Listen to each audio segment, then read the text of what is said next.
Students, in previous teaching I was making you understand about the obtaining nutrition, in which you had got know about the plant of dodder plant, जिसमें जड़ नहीं होता है। ये दूसरे पौधों के ऊपर में ही उगाते हैं और अपना भोजन खनिज लवण और जल उसके माध्यम से, उस पेड़ के माध्यम से ही प्राप्त करते हैं। Here is topic of shoot system. Root के ऊपर वाले जो उसके भाग होते हैं उसके शूट सिस्टम बोलते हैं। It is the main part of the plant. ये पौधों का मुख्य अंग होता है। And grows above the soil, और जो मिट्टी के ऊपर उगता है। It consist of stem, leaves, flowers and fruits. इसी में धड़, पत्ते, फूल और फल लगते हैं। तो स्टेम पहला पार्ट्स है, पार्ट्स ऑफ प्लांट। स्टेम उसका धड़। तो stem is a very important part of the plant. ये पौधों का सबसे महत्वपूर्ण अंग होता है। In most plants stems are quite strong and hold the plant upright. और बहुत से पौधों में धड़ जो है मजबूत होता है और पौधे को ऊपर की ओर ले जाता है या सीधा खड़ा रहने में उसकी मदद करता है। तो here is apical bud. Apical bud here is and internode, auxiliary bud, stem here, leaf, nodes. Here a figure has been given. By the help of this figure, try to get know about the parts of this plant. The stem of the tree is known as the trunk. पेड़ के शाखाओं को, पेड़ के धड़ को, stem को धड़ भी बोलते हैं। Most of the trunks are covered with a tough out layer called bark. अब बहुत से जो धड़ होता है उसमें एक आउट लेयर होता है, छाल जिसे कहते हैं। उस छाल से वो धड़ जो है ढका रहता है। Bark protects the inner part of the tree. और इस तरह से जो ये छाल है ये पेड़ों का हिफाजत करता है, पेड़ों के अंदर वाले पार्ट्स का हिफाजत करता है। The small out growths on the stem of a plant are called buds. और जो छोटे छोटे स्टेम में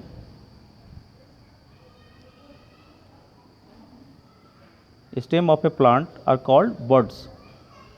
और इन्हीं शाखाओं में जो लगे होते हैं उसे बड्स कहलाता है। बड्स मतलब जैसे फूल है तो फूल का सबसे छोटा रूप जब वो नहीं खिला है तो वैसे छोटे रूप को बड्स बोलते हैं। तो buds are of two types, apical bud and axillary bud. ये दो भागों में बटा हुआ है, दो तरह के। एक एपिकल बर्ड होता है और एक ऑक्सिलरी बर्ड होता है। तो एपिकल में है terminal bud is present in the top of the shoot. यह पेड़ पौधों के सबसे ऊंचाई पर मौजूद होता है। तो it is responsible for the upward growth of the plant. और यही जो है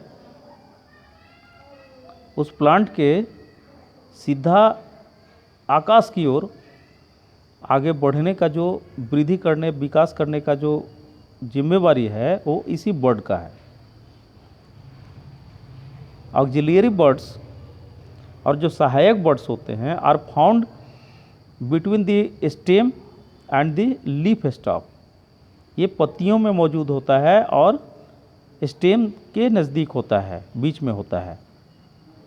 पत्ती और स्टेम के बीच में ये उगते हैं। और axillary buds give rise to many new branches. और जो ऑक्सिलियरी बड है ये नए नए शाखाओं को जन्म देते हैं पौधों में। तो नया शाखा जो बड से तैयार होता है उसे लिटरल ब्रांचेज भी बोलते हैं। The part of a stem where a leaf arises is called node. और स्टेम का वैसा हिस्सा जो पत्तियों का निर्माण करता है उसे नोड कहते हैं। The region of the stem between the two adjacent nodes is called internode.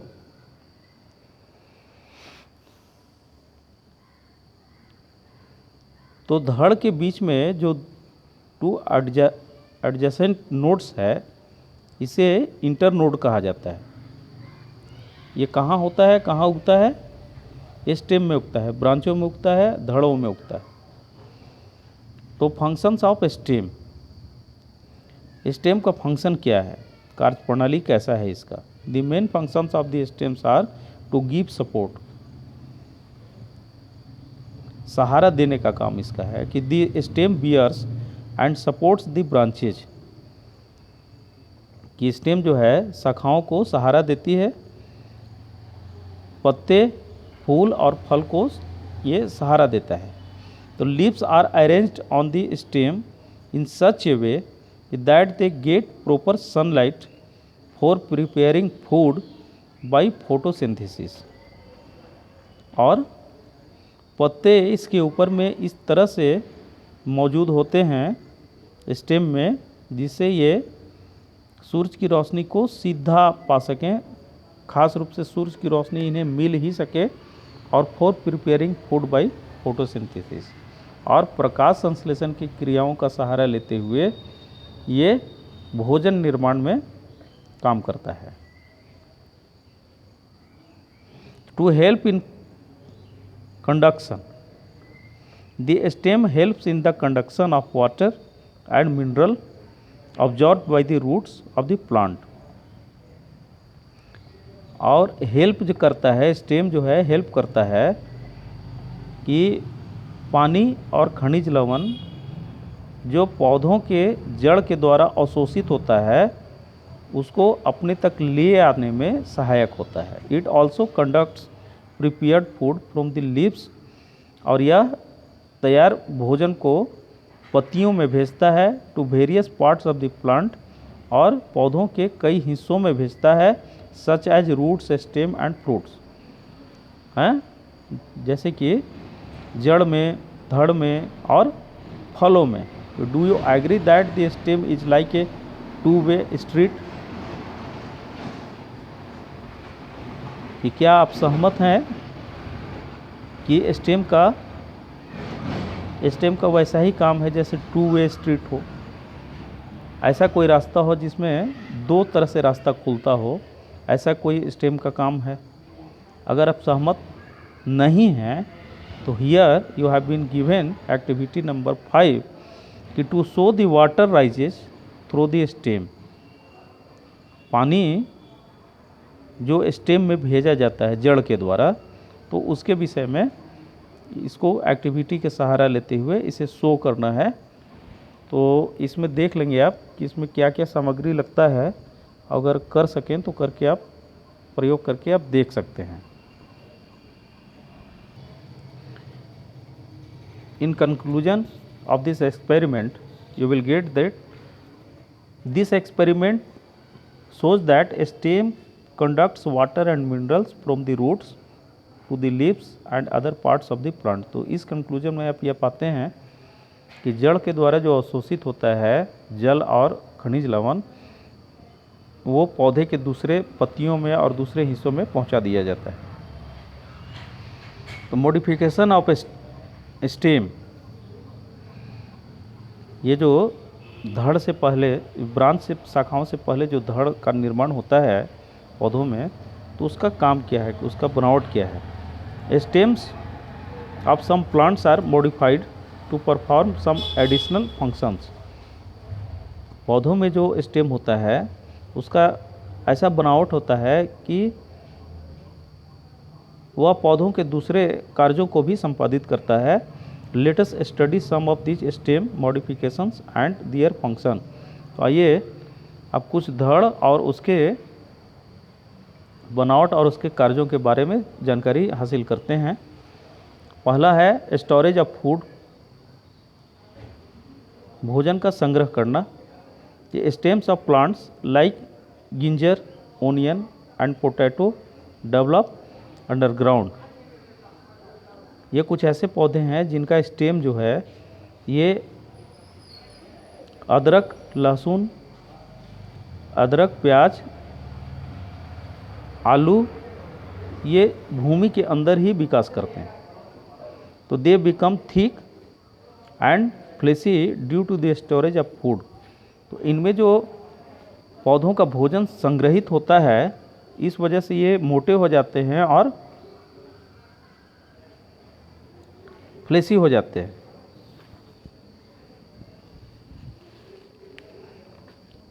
Here is a picture of onion and ginger.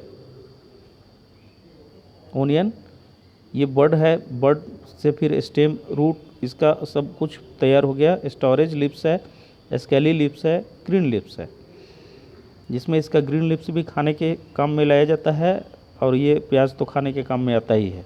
इसी तरह गिंजर है, स्कारली लिप्स है, स्केली लिप्स है, नोड है, बड है। तो फूड मैन्युफैक्चर, भोजन का निर्माण कैसे करते हैं कि प्लांट्स लाइक कैक्टस,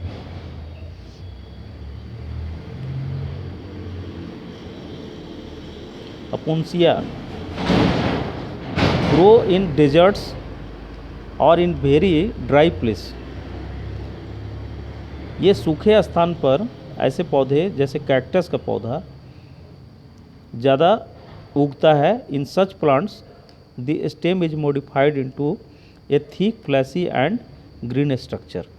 और इस तरह से इन पौधों का जो स्टेम है उसका बनावट होता है कि उसका मोटा होता है और हरे स्ट्रक्चर का होता है, हरे रंग का होता है। तो this stems manufacture food by photosynthesis and also conserve water.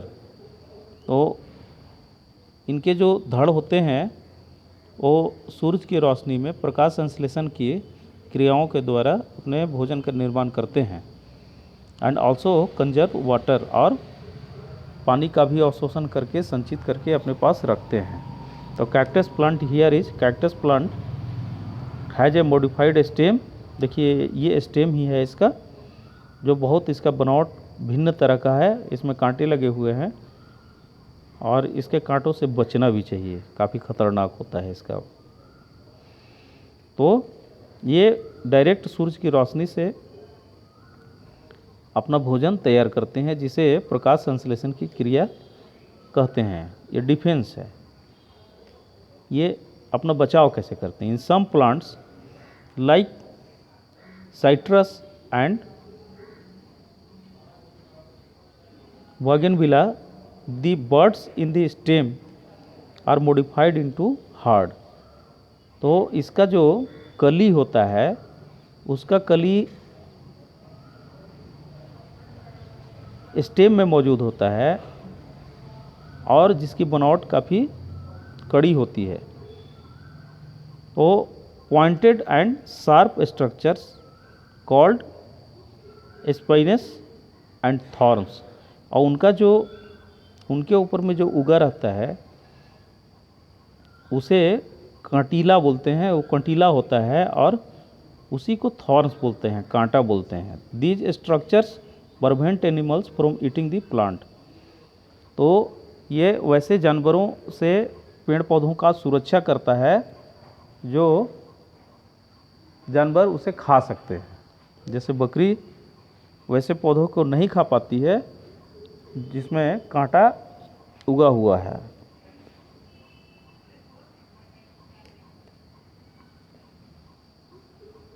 Okay students,